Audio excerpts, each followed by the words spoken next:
नजर डालेंगे खेलों के मैदान की तरफ। हाल ही में होने वाले T20 वर्ल्ड कप में भारतीय टीम की बदतरीन शिकस्त के बाद खिलाड़ियों पर खानों से मुतालिक पाबंदियां सख्त करने का इंकिशाफ हुआ है।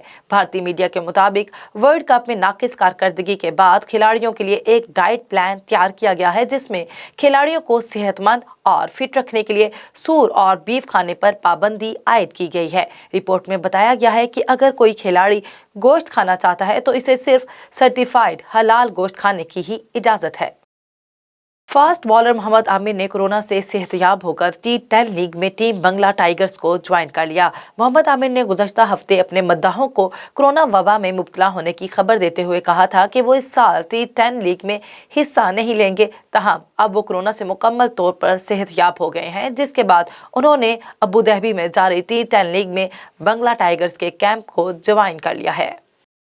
इंटरनेशनल क्रिकेट में सबसे ज्यादा सेंचुरियों का रिकॉर्ड भारत के सचिन तेंदुलकर के पास है, जिन्होंने 664 इंटरनेशनल मैचेस में 100 सेंचुरियां बनाई। सबसे ज्यादा इंटरनेशनल सेंचुरी बनाने वाले खिलाड़ियों में दूसरे नंबर पर ऑस्ट्रेलिया के साबिक कप्तान रिकी पॉन्टिंग भी हैं, जिन्होंने अपने इंटरनेशनल कैरियर में 71 सेंचुरियां बनाई।